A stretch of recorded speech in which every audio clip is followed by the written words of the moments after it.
قبل از وارد شدن به اون موضوع اساسی که تاجیکستان در کجا قرار دارد و از ملت تاجیک در کجا است و ما پیمان ملی تاجیکستان چی مسئولیت داریم، من یک مسئله که در فرودگاه وقتی که می نشستم منتظر پرواز در خاطرم یکی آمد، در خاطرم در ذهنم یک موضوع آمد، با خود فکر کردم شاید همون وقت بداهتاً با شما اونو در میان بگذارم که شاید همچون مقدمه صحبت ما باشد. ما در اینجا وقتی که صحبت میکنیم با همدیگر میشینیم، بعضا میخوایم که اون واژه ها و اون تعبیرها را دقیق تر صحبت کنیم. گاه از خودم سوال میکنیم که ما کی هستیم در اینجا در اروپا؟ مثلا ما مهاجر هستیم یا مسافر؟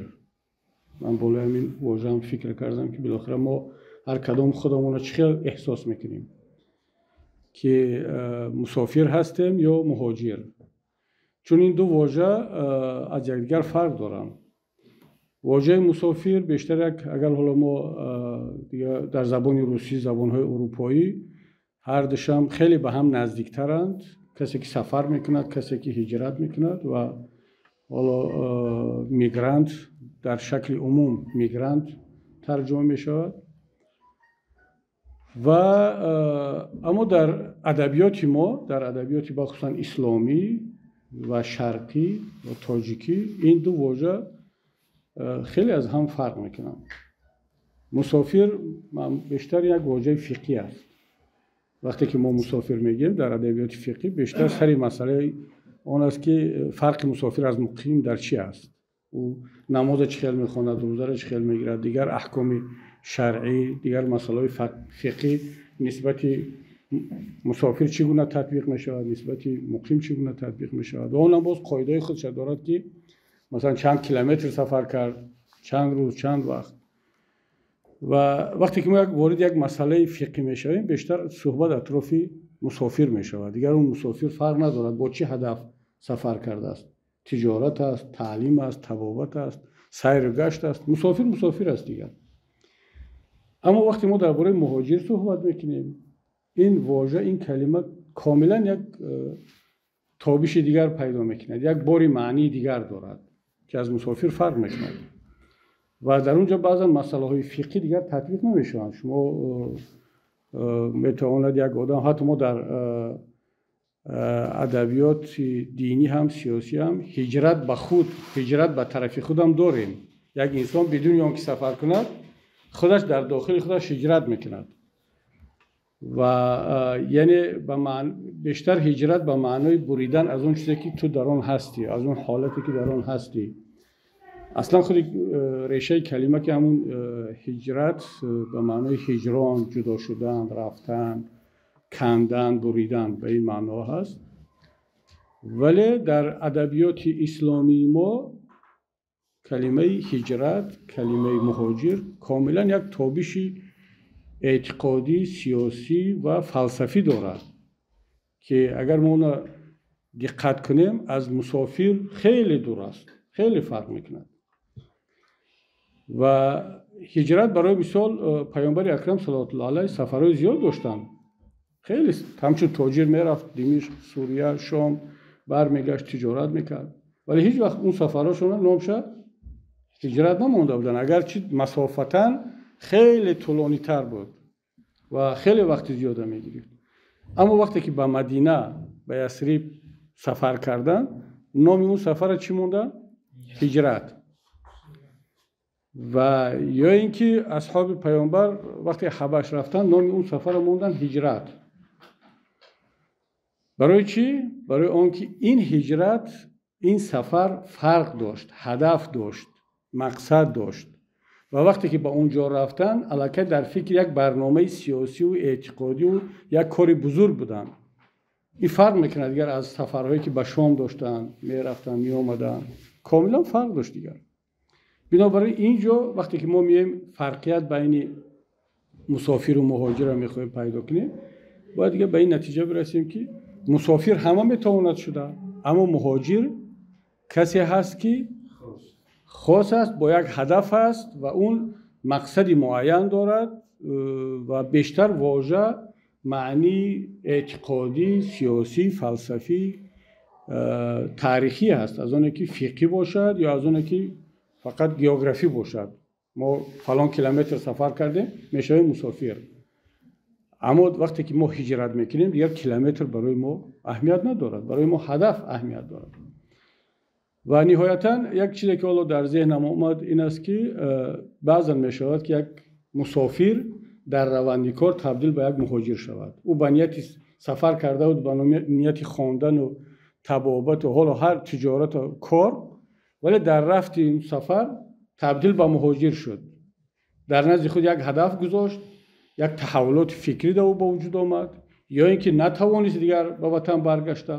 مثلا خیلی ها به روسیه رفتن برای کار و تجارت، مسافر بودن، اونا مهاجر نبودن، ولی در اونجا یک حالتهای پیش آمد که دیگر به وطن برگشته نمیتونن. اون دیگر فعالیت سیاسی را شروع کرد و تبدیل شد به یک مهاجر. و چی بسا کسانی که در اول مهاجر بودن، به نیت هجرت سفر کردن، به نیت مبارزه با داشتن انگیزه و هدفهای مشخصی سیاسی، ولی در روند کار تبدیل شدن به مسافر. یعنی وقتی که من میخوام این موضوع رو خلاصه کنم، ما باید از خودمون سوال کنیم که ما از وطن همچون مسافر بیرون شدیم یا همچون مهاجر؟ الان مسافر هستیم یا مهاجر؟ اگر هدف داریم، اگر برنامه داریم، از روی یک مقصد و هدف و از روی حالا در یک چارچوب کار کردن میخواهیم، مثل که همه مهاجران دارن، مثل همه. اگر ما تاریخ اسلام ورق بزنیم، تمام اون مبارزه هایی که مسلمان ها در نتیجه هجرت کردن دارای مقصد بود، چارچوب بود، حالا تشکیلات بود. حالا چی موفق شدن چی نشدن مسئله دیگر است. گاه انسان موفق میشود، گاه خودش شخصا نمیشود، دیگران نسل‌های بعدی موفق میشن. اما مهم که اون مطابقت میکند با واژه مهاجر. اما من فکر میکنم حالا در شرایطی ما هستیم، خیلی از ماها مهاجر شدیم، همچون مهاجر به اینجا آمدیم، اما در رفت کار تبدیل شدیم به مسافر. و خشا به حال کسانی که مهاجر سفر کردن، مهاجر باقی موندن و مهاجر برگشتن. و خشا به حال کسانی هم که مسافر آمدن ولی تبدیل به مهاجر شدن. اما باید یک کمی افسوس خورد به کسانی که مهاجر سفر کردن، آمدن، تبدیل به مسافر شدن. شاید در اینجا ما در معیار، در ملاک معین کردن اون که کی مهاجر است و کی مسافر یک کمی دشواری بکشیم. شاید بحثا شود، شاید تحقیقات شود. من اینم بداهتا فکر و نظرهای خود در فرودگاه نشسته بودم، از بیکاری و از در این موضوع فکر میکردم، به همین خلاصه آمدم. حالا استادان و برادران و خواهران بزرگوار شاید در این مسئله باز مطالعه بیشتر کنند، مطالعه داشته باشند، باز اگر موضوع را کمی پرره‌تر کنند و با ما هم بگند استفاده کنیم خوب میشه. چرا ما نیاز به این کارها داریم، به این کارهای فکری و علمی داریم. چون ما خیلی وقتا میبینیم که وقتی که با یک هدف بزرگ آدم هجرت میکند به خاطر یک هدف بزرگ و میاد در اینجا هدفش، مقصدش، برنامهش خیلی کوچک میشود. مثلا در تاجیکستان بودیم و هجرت کردیم به خاطر اهداف و کشور و دین و ملت. اینجا آمدیم به خاطر غرضهای شخصی، به خاطر فلانی من احترام نکرد، فلانی من خوب گپ نزد، فلانی جایگاه من مثلا اون طوری که خودم فکر میکنم، خودم رو میشناسم، رعایت نکرد. از اون مرتبه یا مرحله بالا میایم به یک جای خیلی هم کوچک که دیگر اون هدف هجرت اونا همش از بین رفت. و حالا این همچون یک مقدمه و یک مسئله، همچون یک میگن مزگاه شتورم کردم. و حالا یک نکته دیگری که به این هم ربط دارد به موضوع اول درباره تاجیکستان و وضعیت ملت. ببینید من دیروزم در کدام کانال روسزبانم این صحبت ها را کردم با اون بلاگری روسزبان رسلان ایسی در نتیجه سفرهای اخیری امام رحمان به روسیه و وضعیت مهاجرین چی میگذرد در منطقه ما بین روسیه و تاجیکستان اینها. واقعا جای خیلی تاسف است و جای نگرانی هم هست و این اون چیزی که ما دیدیم و شنیدیم در رسانه ها و این برای ما، برای مبارزان، برای پیمان ملی تاجیکستان، برای نهضت، برای انجمن آزاداندیشان، برای همه یک پیام بسیار قوی هست که وقتی که بعد این همه مصیبت ها، بعد این همه فاجعه ها که حادثه‌ای که در مسکو شد و بعد اون همه چیزی که بالای ملت تاجیک آمد و آمده ایستاده است، موضوع صحبت در بالاترین سطح دو پرزیدنت که اصلا دیگه هر دو هم لگیتیمیستی خود را، مشروعیت خود را از دست دادند، حالا به خاطر اون بازی‌های سیاسی یکی را مشروعیتش را زیر سوال بردن در اروپا، مثلا پوتین را، اما رحمان که در مسئله مشروعیت به مراتب از پوتین وضعیتش بدتر است، اما این از زبان غربی‌ها و اروپایی‌ها صدا نمی‌دهد. اما برای ما مشروعیت رحمان کمتر از مشروعیت پوتین است. اگر ما مسئله را به این بیاریم که کدامی از اونها مشروعیت بیشتر، یعنی پرزیدنت قانونی بیشتر است.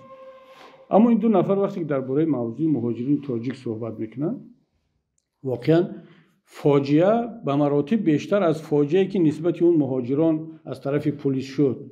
یکی رو گوش بریدن از اون متهمان، مجبور کردن که گوش خودش رو بخورد. تحقیرها، هزارها تاجیک بدون رجیستراسیون و پاتنت در مرزها از فرودگاه‌ها میگردونن. اما امامعلی رحمان در صحبت با پوتین وقتی که درباره مهاجرین گپ میزند، مسئله را از یک زاویه بسیار عجیب میبیند. کلمه واژه شپیتلنس را استفاده کرد. Этот вопрос миграции для нас очень щепетильный, حساس است. و من فکر کردم که حالا میآید به سمت آن که با پوتین میگه که خب دیگر تاجیکان ما در اینجا زیر فشارند، این عملهای غیر قانونی صورت میگیرد، این وحشانیت نباید تکرار شود و دیگر مسئله را مطرح میکند. اما شپیتلنستی مسئله از نگاه رحمان چی بود است؟ در دوام جمله و فکر میگوید که برای ما для нас этот вопрос очень щепетильный, потому что прирост населения у нас в Таджикистане в год составляет 2,5%. یعنی حساس بودن موضوع از نگاه او برای تاجیکستان این است که سالانه افزایش اهالی در تاجیکستان 2.5% است. یعنی او در فکر آن است که اون 2.5% که تولد میشه و هر سال اهالی تاجیکستان زیاد شده است، چگونه زندگی میکند؟ آیا صاحب کرامت و شرافت و آب و رو و حقوق هست یا نیست؟ برای اون مهم است که همین 2.5% که هر سال زیاد می شود، هر سال در بازار مهنت تاجیکستان 250 هزار قوه کاری نو وارد می شود. رحمان در فکر این است که این قوه کاری 250 هزار را به کجا روان کند. مهم نیست که در کجا، در اون جایی که روان میکند چگونه زندگی میکند. گوشش رو میبرند، دستش رو میشکنند، در پدوال خوب است، حقوق دارد ندارد، این مهم نیست دیگر. مهم که این جا پیدا کند که این مادر تاجیک تولد کرده ایستاده است، این باید یک جای پیدا کند که بفرستد، اون در اونجا صاحب کار شود، پول را برگرداند به تاجیکستان از طریق بانک‌های رحمان درآمد خودش رو گرفتن بگیرد از این مبلغ. تمام این تفکری رحمان، مناسبت رحمان درباره مهاجر و مسئله مهاجرت در همینجا ختم می شود. و در ادامه صحبت بعد میگه که من 30 سال است که با تروریسم مبارزه برده ایستادم. یعنی 30 سالی مبارزه خودش با ملتش را او مبارزه یا جنگ با تروریسم مینامد. این هم 33 سالی است که رهبر است. 33 سال در حالت جنگ با ملت خودش است، فقط کشتن، غارت کردن، زندانی کردن و این را جنگ مینامد با تروریسم. یعنی چی؟ ما و شما، یعنی پوتین و رحمان، ما هر دو در یک سنگر قرار داریم، در سنگر مبارزه با کی؟ با تروریستان. تروریستا کیان؟ تاجیکان. مسئله تمام شد. ما و شما باید اینا رو کنترل کنیم. فقط کاری کنیم که من میفرستم به خدا به این طرف، خدا در اینجا کنترل کن. حالا میزنی، میکشی، چیکار میکنی کاری خدا، فقط عقب نروند اینها. اگر عقب رفتن چی میشه؟ وضعیت من بد میشه. وضعیت من بد شد. در ادامه صحبت بعضی 201 رو برداشت که 201 بعضی کلانترین بعضی شما در خارج هست. یعنی اگر شما مهاجران روان کردید به طرف تاجیکستان، من هم میتونم مسئله بعضی شما رو بردارم.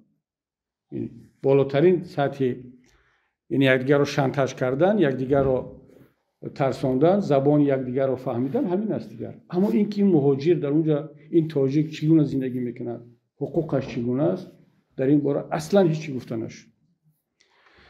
بنابراین همین اینجا دیگر مسئولیت ما بالا می رود. یعنی وقتی که من ما میگم فقط پیمان ملی رو در نظر ندارم، یعنی مسئولیت تمام کسانی که درباره ملت فکر میکنن و دعوا داریم که ما غم ملت رو خورده ایستادیم. اینجا باید یک کمی جدی‌تر فکر کرد و من فکر نکنم با همین صحبت ما بتوانیم تأثیر زیاد برسونیم و کار هم از کار گذشته است. وقتی اون طرف با یک بی‌شرمی خاص مسئله رو میارد، از مسئله انسانیت، کرامت تبدیل میکند به یک مسئله فقط پول و مسئله اون که باید که شما برنگردانید و اینا را کنترل کنید، در اینجا به این تبدیل میدید، دیگر باید که ملت مسئولیت رو به دوش خود بگیرد و در فکر آن باشد که به این مسئله، به این تحقیر ملی خاتمه گذاشته شود. چگونه خاتمه گذاشته می شود؟ با کدام راه؟ دیگر این مسئله تنها با یک حزب و حرکت و با یک ائتلاف ربط ندارد، با همه ملت ربط دارد. ما فقط مسئله رو مطرح کردن، همکاری کردن، راه نشان دادن، اما ما نمیتونیم به جای ملت تصمیم بگیریم. ملت خودش باید تصمیمش رو بگیرد. و علاکه اینم باید بگیرم که اون معلوماتی که میرسد همه ما و شما تحلیل کرده ایستادیم، همین حادثه ملت را پزانده ایستاده است، ملت را به گرفتن یک تصمیم جدی نزدیک کرده ایستاده است. نشانهایش رو ما در تمام مسئله ها میبینیم و رفت حادثه ها هم نشان میدهد که یعنی ما در روبروی یک تغییرات های جدی هم در سطح منطقه و هم در داخل تاجیکستان هستیم. اینجا شاید اکثر شما 2 روز از 3 روز است به فکرم شاید داغ‌ترین مسئله بحث های سیاسی تاجیکستان در این 2-3 روز اخیر بعد از حالت مهاجرین، همین تغییرات هایی که در حزب‌های سیاسی تاجیکستان شده ایستاده است. شاید سوال با وجود بیاد در ذهن همه که چی شده است، چرا مثلا یک نفرهایی که مثلا سید جعفر عثمانزاده یک نفری 100% تابع، کنترل شده، دستنگر، تعیین شده در پارلمان هست، انسان خوب است، دوستی من است، ما رفت آمد داشتیم، اما دوستی من بودن معنی ندارد که او دستنگر و متهم نیست، او تعیین شده هست. گفتی افلاطون که کسی گفت یا سقراط بود، اون دوستی من است ولی حقیقت بالاتر می ایستد. اونم سید جعفر هم دوستی من است ولی حقیقت همون است که اون انتخاب نشده است و حزبش هم 100% حزبی کنترل شده است. اما چرا یک بار این حالت رخ داد؟ من فکر میکنم اینجا یک سبب میتوند باشد. و نزدیکی تغییرات در نظام حاکم با وجود خواهد آمد. یعنی در فکر آن هستند که باید یک انتخابات قریب الوقوع پرزیدنتی برگزار شود و قدرت از پدر به پسر انتقال یابد. و شاید سوال با وجود بیاد که حزب‌های سیاسی چه ربط دارد به اینجا؟ پرچم حزب سیاسی؟ گپ در سر این است که در تاجیکستان نامزد به پرزیدنتی را تنها و تنها حزب سیاسی پیشنهاد میکند و اونم باز با یک چه مشکلاته ما و شما میدونیم. در حزب نهضت برای اپای اینها رو پیشنهاد کردن 210,000 امضا جمع‌آوری کردن و اونم در یک شرایطی که اصلا امکان امضا جمع کنی نمیتونن. ولی به هر صورت تنها حزب سیاسی میتونه نامزد رو پیشنهاد کنه. شما بار فکر کنید که از لحاظ نظریوی تئوریکی چند درصد احتمال دارد که یگان حزب سیاسی عمل کننده و یگان سیاستمدار جرأت کند که به اجازت مقامات دولتی، به اجازت رهبریت کشور نامزد پیشنهاد کند؟ مثلا چند درصد همین احتمال میتید شما؟ 1%. من کمتر از 1% میتونم. 0 از چند 0 از 101 میتونم. یعنی 1% من نمیتونم که کسی جرأت کند این کار الان بکند. اما چرا باز هم این احتیاطکاری؟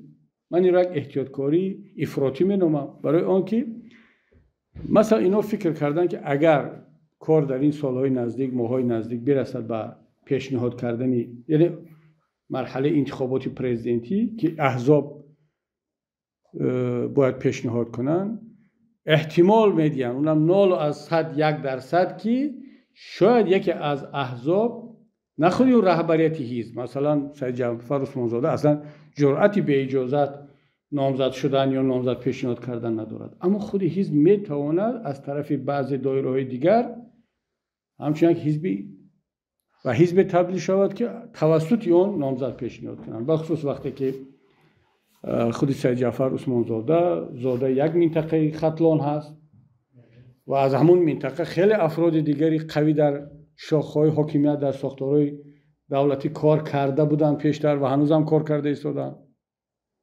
از سابق میری شهر عبیدالله شروع کرده تا یتیموف و تا چندین نفر دیگر. اینا میتواند یک نفر رو به این سمت فکرش رو برد که خب میتوانند توسط اون خشتواری و محلی که سید جعفر عثمانوف رئیس این حزب است، یکی از شخصیت‌های قوی و معتبر منطقه توسط حزب دموکرات نامزد به پرزیدنتی شود. بگذار مغلوب می شود، اجازت ندهند، اما همین که پیشنهاد می شود یا تلاش می شود برای کسانی که از رفتن قدرت از دستشون از مرگ بیشتر می ترسند و قدرت منصب برای اونو همه چی است، حتی همین 0.1% احتمالی را هم اجازت نمیدهند. بس ولی اون دیگه اصلا تصور نشده است. باید تمام ریسک ها پیشگیری کرده شود، تمام احتمالیت ها باید که به 0 برابر شود. و همین است وقتی مثل همون که در روز روشن برق میزند، رعد و برق میشود، یک بار مسئله تغییر رئیسی حزب که اصلا خودش خبر ندارد، خودش هم نمیداند. البته برای این حزب این بار اول نیست، یک سنت است برای حزب دموکرات. با فکر سوم یا چهارم بار است که به همین شیوه و اصول تغییر میشود. دیگر همه احزاب دیگر هم همین، حزب کمونیست هم تبادلاتی. حالا بعد که لازم شد دیگر اتهام پیدا میشود. حزب کمونیست هم با همین اسلوب تبادلات داخلی حزبی، حزب سوسیال دموکرات هم، احزاب دیگر هم، حزب سوسیالیستی هم.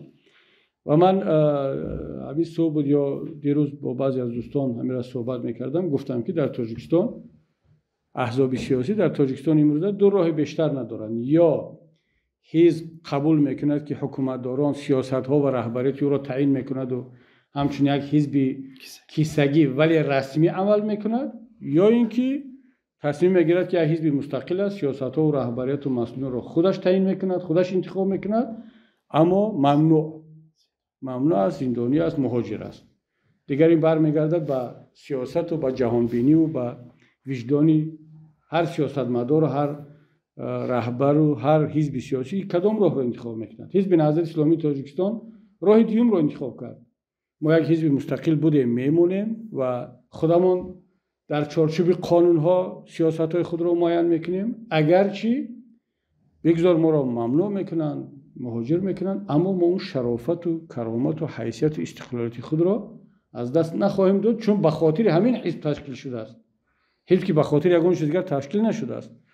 اگر ما هم میتونستیم راه اول رو انتخاب کنیم، تبدیل شویم به یک حزب کیسگی، در پارلمان هم باشیم ولی هر روز بیان برای ما هم سیاست تعیین کنن، هم رهبر، هم مسئول، که البته این رو ما قبول نکردیم و قبول نخواهیم کرد. همین است که این برادران ما نرخ بسیار گران دادن برای این استقلالیت، زندانی شدن، شهید شدن، مهاجر شدن، ولی ما این ارزش رو باید که حفظ کنیم دیگه.